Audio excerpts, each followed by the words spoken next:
Busman welcome on one of the top players of Illinois' 2021 recruiting class and the newest member of them, Brandin Podziemski. How you doing, man? Good, yourself? Pretty good. Well, kind of walk us through this now. You're committed. It's in the books now. It's been a hectic process, especially the past year, but you are going to Illinois now. Take us how you're feeling. I feel good. It's a little bit of sense of relief, just so because you don't think about it as often anymore. I feel like I made the best choice I could. That's where I want to be. So I feel good right now. You have a unique journey to this point because a lot of guys might be going through this for 2, 3, 4 years, this heavy on. All of a sudden, one night it just flipped for you. You're going from a guy that was a top 300 type of guy, barely ranked, barely known, to Kentucky, Kansas, obviously Illinois that comes into play. Like, always offers want you, a top 100 player. Walk us through how this whole transition has been the past 6, 7 months now. Um, I just felt that I wasn't getting enough recognition as I thought I should have. So I kind of switched some things up about myself personally and on the basketball floor. And I felt like ever since September after our last tournament with Phenom University, I just got to work harder than ever before, and um, the results show for itself. So um, I think that's just what's got me so far, my work ethic and stuff like that. So I mean, it's been a crazy journey. You know, you always got to remain humble about it because you blessed opportunities. But it was fun. But at the end of the day, I'm glad I got to make the decision I got. So. You have to take us to that night though, because when you all of a sudden are going from, like I said, someone that's not very well known, some little offers and whatnot, but all of a sudden Kentucky, KU comes into play. What was your reaction and what was that night and that kind of time period like? I was happy. Like I said, I finally felt like I got the recognition I deserved, but it Mhm. kind of didn't really, hit me in a sense just because I'm like, okay, I got to keep going no Mhm. matter what, if I have these offers or not. But it was pretty surreal. Two blue blood schools, they back to back days. So I felt good. You mentioned that you had to change some stuff about you to kind of get to this point. What was it like? What did you start changing about yourself? Was it a diet plan? Was it the way you work, attitude? Like what did you really change to switch over to the new Brandon that we see now? I would just staying focused on the most important things. I kind of let, some of the outside noise affect what I was doing. And I kind of just changed that, just blurted it out and, just got to work and focus on school and basketball. And that's pretty much it. That can be challenging too, like to go through a whole process where you're still averaging great numbers. I mean, this past year was exceptional, but you still were averaging 23 points, 27 points per game your sophomore and junior year. How did you handle not getting the attention you deserve? Was that hard on you? Did you ever kind of struggle with that? I would say it was hard. I just felt like it made me try to go harder than ever because, Hmm. you just see guys that are ranked above you and you're like, hey, what can I take from them? And why do they say they're better than me? So just stuff like that. But I felt like it was time to make a change since, it was going into my last year. So, Well, let's kind of go through this high school career a little bit. You obviously start off and you're from Wisconsin, but you decided to go to St. John's Northwestern Military Academy. Your freshman year, you do not play, but take us to that decision though. Why is that the school you chose to attend? well, I have a family connection out here. Hmm. Um, and, I'm a ski guy. I was put on the freshman team, played, led in all the categories, obviously, but they didn't give me an opportunity on varsity. So I came here just with the mindset of getting better every day. And, the coaches helped me a lot with that. So, that was probably one of the best decisions besides obviously signing with Illinois last week that I've made in my life. Could you ever imagine, like at that point, heading into your freshman year, that you would eventually become a top 100 player, a guy that breaks all the school records, all the state records, ultimately goes to a high major like Illinois? I wouldn't say I could say I could imagine it because that was obviously the goal for me. Mhm. But just when you're that young to think about it, it just seems like a dream rather Mhm. than a goal. But I don't think so. No. So when would you say it clicked then? Like when was the point you said, okay, I really am this guy. I'm a guy that's a top 100 player. I'm a guy that's gonna be able to score at will. Like when did it start really coming together for you? Probably in October this past year. Absolutely. Let's go into that sophomore year then, because you come out there, you guys go 22-2, your best win-loss record of your high school career, and you also score 23 points per game, 9 rebounds, 3 assists, 3 steals, and a block per game. Walk us through that sophomore year a little bit. That year was fun just because I got super close with all the guys, and we were just great defensively. I think that's what won us most of our games. But, back then I was just kind of a spot up shooter, had great point guard, had great playmakers around me and stuff. So I think we had a very complete team my sophomore year. And we played very well together. We just naturally kind of clicked. Then you had in your junior season, you guys go 19-6, but you then jump all your stat categories up to 27 points per game, still at 9 rebounds, but then 4 assists, 4 steals, and a block per game. What was your junior year like? Sophomore year, summer, going into junior, me and my coaches, we kind of just worked on, coming out. Obviously, have to do more because we lose some senior pieces.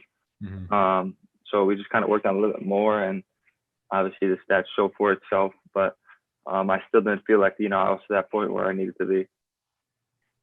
And we'll kind of flip over a little bit because also you're dealing with AAU at the same time. You're running with Team Hero, which is with Phenom University. Why did you choose that organization? Like, why is that the program you want to run with? I felt like it was the best opportunity for me. No disrespect to Rap. Rap's a great program that I was with my first 3 years. But I got a lot out of it skill wise and how to be a man, no doubt. But the college scholarship opportunity, it was some mid majors hitting me up here and there, high majors here and there. But I think the transition to Phenom, just the connections they have with everything is just, very important. So I think that was also a good decision on my part. It wasn't ultimately the exact AU season everyone dreamed of. Obviously, you still got a little bit more action than a lot of teams did in the country, but you're in an organization where you have Tyrese Hunter, a guy I'm super high on, is going to Iowa State still. Pat Baldwin, we're going to hear his decision soon. Like, you have all this talent on this team. What was it like being a part of those guys and kind of hanging out with them and really developing, both learning from them, but also just playing with them? I think that also went into my decision process of transferring, from Rap to Phenom. Just the level of talent you get to practice in and day out with. It's just something, my favorite thing was just picking apart Pat's brain, just being the top 5 player in the country, just see what he does and, try to take stuff from him. And I think he really helped me with my shooting. He kind of showed me some things, and obviously you saw it in October through now. So, I thank them, and, just playing against better competition. And that's really what people say. Oh, he doesn't play against anybody good, blah, blah, blah. But, they'll see for themselves next year. But I just think that, playing against, top 100 guys all the time in practice, it can't hurt you. So. This is a bigger scope because Wisconsin, I feel like, is one of the more underrated states in the country. I think you guys are top 8, top 7 kind of state in the country, but you guys have the star talent. Like, there's a lot of talent in this era right now. We're talking about Mike Foster's obviously from there, Patrick Baldwin, 2 guys that are top 5 in 2021, yourself, Kobe, Tyrese. Like, the list goes on, these top level guys in your class, but also just this era of Wisconsin basketball. What's it been like kind of being a part of the rise of Wisconsin basketball? I kind of like it like this. I kind of like when people sleep on us because they don't expect much from you, and anything you do is just a plus.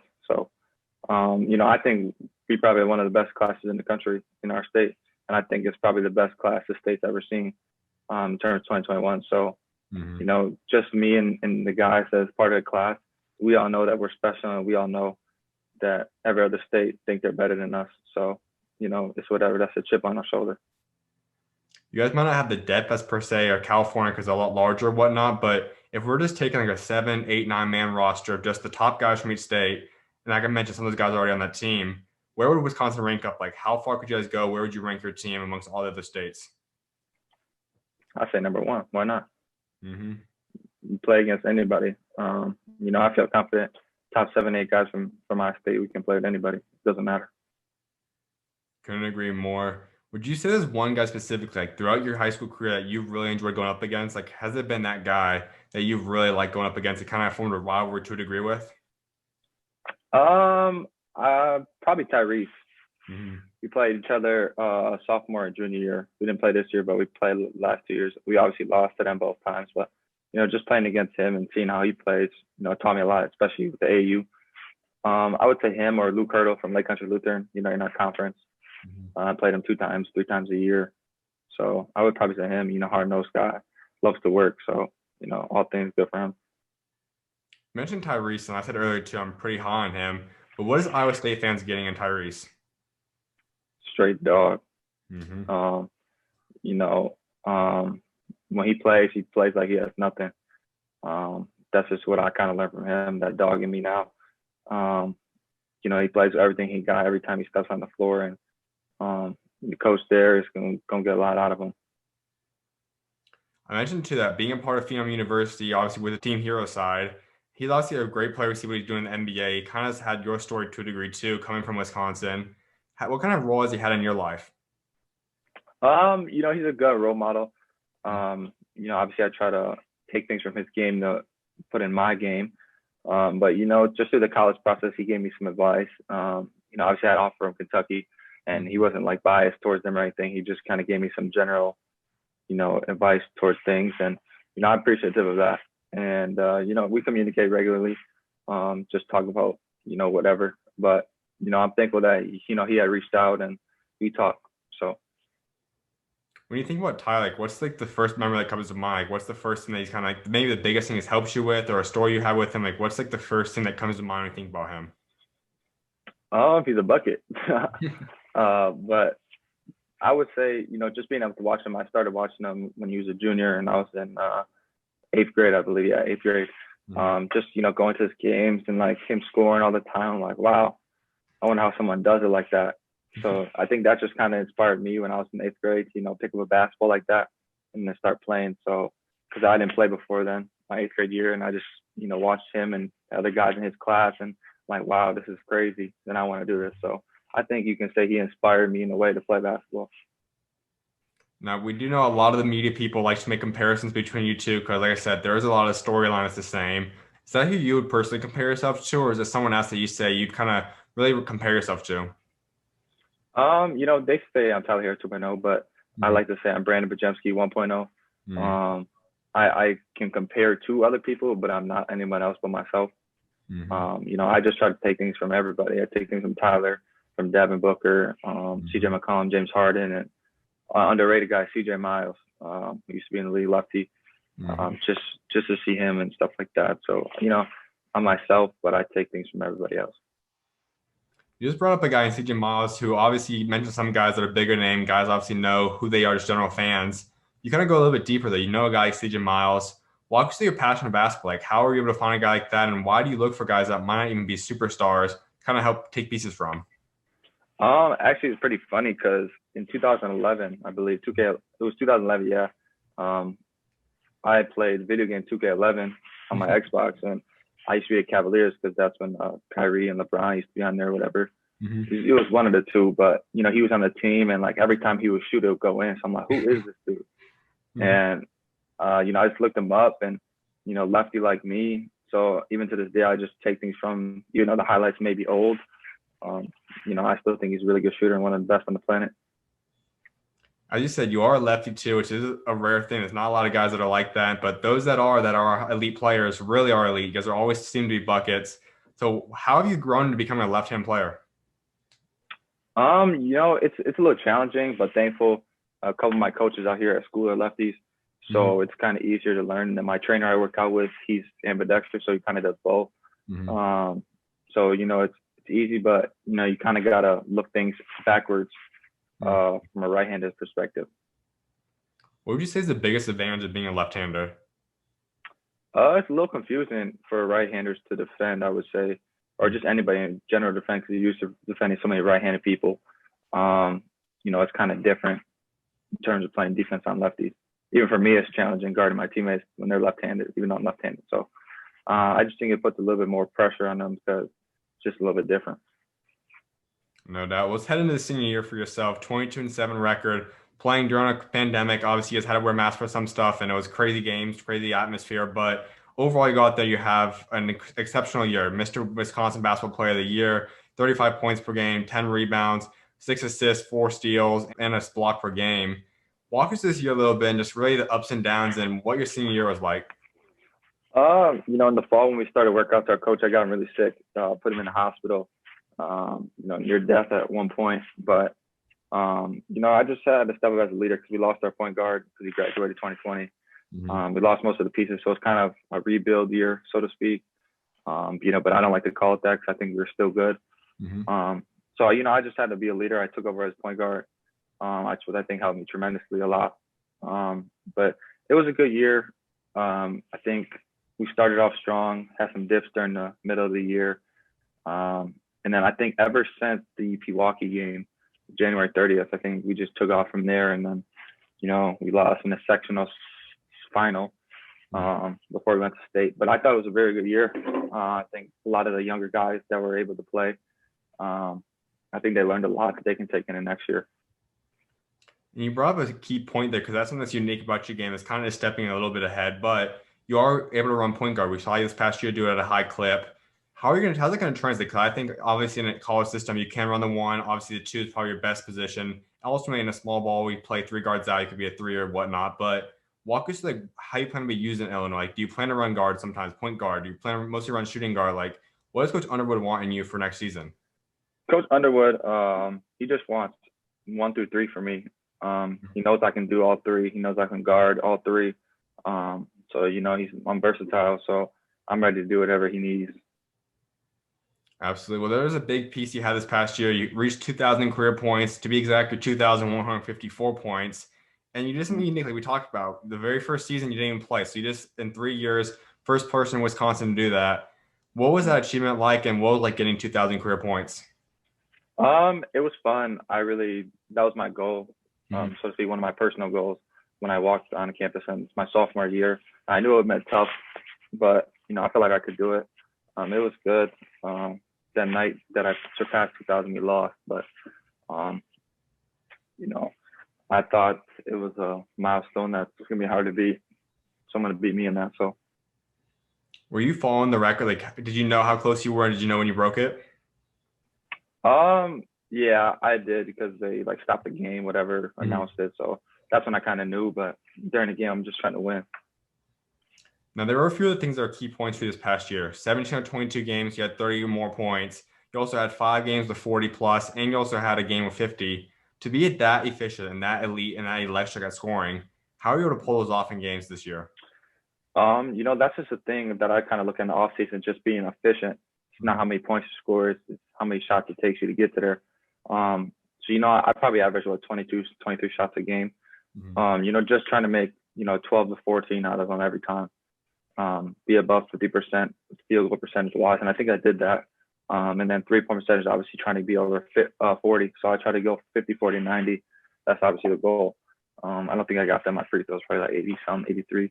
But that's just a goal every year, 50, 40, 90. That's going to be my goal next year at Illinois, 50, 40, 90. So that just means your teammates can rely on you to make shots. So as a shooter, you know that probably the biggest aspect to becoming an elite shooter is your confidence. How do you keep that up? Because there will be times, obviously, where you might have a bad game or whatnot. How do you keep your confidence high and really keep staying that you can be an elite shooter even if there are bad games or whatnot? This is just a myth, and I feel like some young kids, it's kind of hard to understand that. It's it's supposed to be perfect all the time, and it's really not. I mean, I remember a game this year where I went 1 for 11 on threes, and the next game I come out shoot 9 for 11. So it is what it is. You're gonna have games like that, but it's just go back to the drawing board, fix it, and good thing I have my trainer. He breaks down the film for me and tells me when I'm doing wrong to fix it, so it makes it easier for me. But just go back and fix it and shoot the next game like nothing happened in the previous game. Couldn't agree more. Well, let's hop into this whole recruiting process that's ultimately brought you to Illinois. Like I said, you get a ton of offers on the table for yourself. KU, Kansas State, DePaul, ASU, schools like that didn't make your Final Five. So you ultimately came down to this group of Kentucky's in the mix, Illinois, Vanderbilt, Miami, and Wake Forest. What went into those 5 schools? Like, why was those your top 5 schools? I just felt those 5 were the best relationships I had with not only the coaching staff, but the players themselves. I think that's probably the main reason why. And, I felt comfortable. If I wanted to go to one place, I could have said, yeah, I want to go there. But, at the end of the day, Illinois is where, I felt most at home. I went down there on a self-guided tour the week before I committed. And, just Coleman, Hawkins, and Andre just kind of guided me through stuff and, just sealed it from there. I know Coleman pretty well, and we know that he's a guy that's going to be fun. He's going to get you always happy and having fun. What was his personality like, being around him? What was that like? Oh, he's a pretty funny guy. A lot of my Instagram posts, he tags my girlfriend and tells me to come to Illinois. So he's just a funny guy. I would say he's a really good recruiter. But, I can't wait to go down there and, be with him all the time and, make an experience of a lifetime down there. Out of all the recruiters you ever had, rather it be a coach, a player, where would you rank Coleman amongst all the recruiters you ever had? I would probably say top three, Mm-hmm. definitely. So when you look at those other schools, I know there's one school some people were kind of surprised didn't make the top five. That is KU. What went into that? Like, where was your guys' relationship at? Did they kind of fall off later on? Was it fit? Like, what happened with Kansas? Um, just I think it was more fit. If Mm-hmm. anything, they already have a couple shooting guards on their roster, Mm-hmm. Christian Braun and whatnot, and so it's just kind of like, am I gonna be able to have a opportunity? 'Cause that's all I really want is just opportunity to come in and play right away or not. And I just felt like I wouldn't have just based on who's there. So that's why they didn't make it. So I'm sure you kind of narrowed it down. You knew Illinois is where you ultimately are going, but was there a number two option? Like in terms of your circle, like was there a number two school where if Illinois was on the table, that's probably where you would have been heading? I wouldn't say a direct number two. I would say like a second place tie, but um, honestly, I didn't really know that it was going to be Illinois until I went down there, Mm-hmm. visited it. That's when it kind of sealed it for me. But I felt that every school but Vanderbilt was in the top tie for first Mm-hmm. until I went down to Illinois. So, Well, there's obviously at the helm of this all is Coach Underwood. He's an incredible coach. What he's already done and accomplished at Illinois has been incredible. But what's his personality? Like, I know you've talked to him obviously a bunch. What's like as a coach, his personality on and off the court? Like, discuss Coach Underwood. when I think of him, I think of fearless. Mm-hmm. He embraces anything that comes his way. Just to see what he's done ever since he's been there. Improvement every year. That's all a college can ask for. And he said he's not afraid to start freshmen. So, once he said that, I'm like, oh, okay. I'm just excited to play for him because he's such a good coach. He's well known and he's got connections to the next level as well, which is also important. So I'm just excited. He's a funny dude off the court. He calls me all the time just to talk about school or talk about the schoolwork I'm doing, just stuff like that. Mm-hmm. What's the funniest memory you've had so far, Coach Underwood? Funniest memory. I wouldn't say funniest memory. I wouldn't say I have a funniest memory yet, just Mm-hmm. because all of our communication's been like Mm-hmm. over the phone or over a Zoom call. But I'm pretty sure, first day I go down there, it'll be something. Like you said, though, he is tenacious. He's obviously a fear type of coach. He's one that's going to get the job done no matter what. But like you said, he also has that humorous side. He has that relatable side too. How has it been kind of seeing the two different sides of Coach Underwood? It's cool. I think that's what brings the best out of people when they know that their coach can get on you, but at the end of the day, they still respect you and can still joke around with you when it's off the court. I think that's the best type of coach to have, just because it pushes you to the extent to be your best. And then off the court, you can joke and talk about anything you want with them, be comfortable. It could be issues, whatnot. But I think that's the best type of coach, and I think that's why Illinois hired him. When you did end up telling him and the rest of the coaching staff that you're going to become a member of their team next year, take us through how you kind of told them and what their reaction was. Well, I told him the Monday after I went down there that weekend. Mm-hmm. He was excited. I told him and Coach Coleman and Coach Orlando. Mm-hmm. Told them all, and they were just super excited. Just to see the reactions on the phone was kind of cool, bringing a smile to my face. I felt wanted, which was really important. So I was excited to tell them. This was the team that just won the Big Ten tournament championship. They very well could have obviously won the regular season, and obviously COVID played an impact on how that outcome went. But this is a team that's going to have a lot of turnaround, almost if you want to say a rebuild to a degree, more like a retooling in more a sense. But how are you going to go in there? Because like you said, you have a legit chance of starting this year. There's going to be openings all across the roster. How do you plan to go in there and really keep this team going and playing at a high level? We're going to do it again. Mm-hmm. Same thing. I feel like just on my track record, wherever team I've gone to, I produce winning, and I think that's super important. You look at like Chris Paul in the NBA, no matter what team he goes to, he makes them automatically better, and I feel like that's the type of player I am. Not only because of my scoring, but just everything I bring, my leadership, defense, everything like that. So, I don't expect nothing to go down. I expect it just to go up. So, they won Big Ten championship and made it to the round of 32. Now we got to go past that. So, just keep it going up. I don't believe in the whole rebuild thing because when I'm on the team, I feel like I make it better. Obviously, it's gonna be big shoes to fill. You won't directly replace I. Obviously, he's more of a point guard to a sense, but you're gonna go in there and replace a guy that I think should have been Player of the Year. Also, you have a guy in Kofi, which obviously we replaced down low. Obviously, Adam Miller as well left. But how do you guys go plan to replace him? Like, how do you plan to go in there? What's your impact going to be, and what do you personally want to get done at Illinois your freshman year? Um, I feel like it's just gonna be a different way to play. They obviously play differently because they have Kofi down there and Io, and I think Coach Underwood and his staff's gonna do a good job of, making have a different plan in place for what he has. And if you got shot makers, what we do, I think all of our wings, besides Frazier, um, Curbelo, and a new guy from Utah, I think everyone else is above 6'6". So we regulate a lot of size, a lot of shooters. Grandison and Hutchison, who didn't play last year. Yep. They're coming back. So, I'm excited just to be around a good team. And defensively, that's one of Coach Underwood's most important things. So I'm just excited. We're all going to bring shot making ability. That's what Coach Underwood wanted in this class, and that's what he has. So. You mentioned a few big guys there that are going to be more veteran guys that have experienced the college lifestyle a little bit. Trent obviously is coming back for another extra year, using that extra year eligibility given to him. Alphonso's coming in too, like you said, from Utah. How excited to be able to learn from those two type of guys, and what do you want to kind of gain from them over the next year? I'm excited. I've talked to both of them. Trent more. Ever since I committed today, he sent me his phone number right away, and we got to talking a lot. And I just pick at his brain, just like I did Tyler, just asking him stuff. And he's been really good about taking me under his wing, so to speak, and just teaching me little nuances about college and how to go about things. So I'm excited to go down there and talk to him in person, especially with all the guys. But yeah, I'm excited. I can imagine you as a shooter, as ecstatic to be able to play with a guy like Andre, who debatably will be the number one passer heading into next year. What's it going to be like kind of working around being able to play alongside a guy that can pass that at that level? Well, first, I think he's the best point guard in the country already. Mm-hmm. I think he could have been last year as well.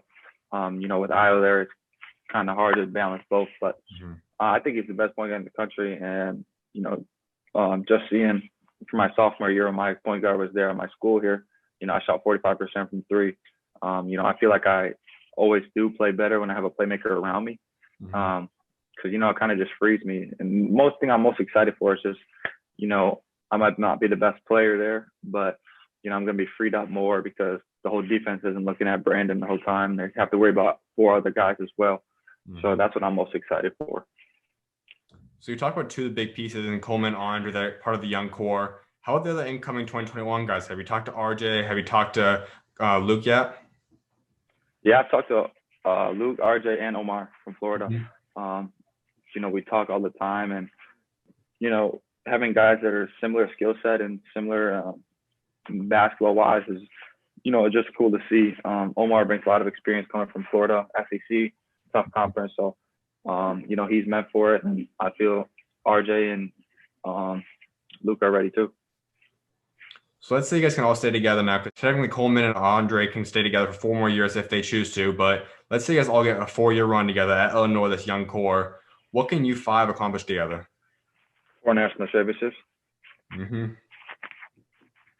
Absolutely, man. Well, a few more things before I let you go. One, which is discussing a legacy. Something I know I was like wrapping up with guys talking about. So when you are done playing basketball someday, what do you want to be remembered for what you achieve both on and off the court? What do I want to remember for? I just want to remember for as a winner. Whether that be I get to the NBA and create something there, or it's in college. I just want to remember as a winner and a person that they look at as a bucket who can score all the time, do whatever the team needs. I just want to remember for, being great, not something different. I know you're also a believer, so discuss your faith a little bit. How has God helped get you to the point you're at today? I'm a great believer, and God always does something for a reason. He's gonna throw ups and downs at you, but he only does it because he knows you can get through it. So, I pray to God all the time, just to get me through stuff, and I'm gonna continue to do that. My goals and aspirations go to the NBA. So, I pray all the time that he keeps me healthy and keeps me here so I can work every day to get that. But yeah, he plays a big part in me and my family's life. Where would you say is the biggest moment you've seen God show up in your life so far?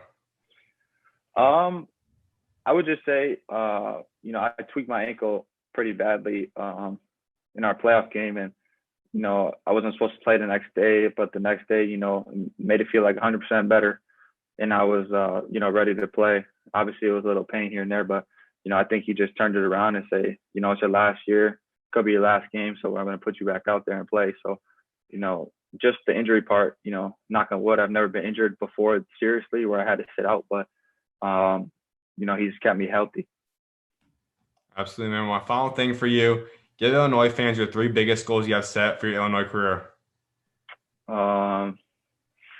Big Ten championship, national championship, and hopefully I can bring another lottery pick to Illinois, following Iowa's footsteps, bearing that he gets that top 15 pick, which I think he will, just to be another one of those. Absolutely, man. Well, I definitely appreciate you taking time to come on today, and look forward to see what guy got next week, man. Of course. Thank you for having me. I appreciate it, Zach. Of course, welcome on, man. God bless. Thanks.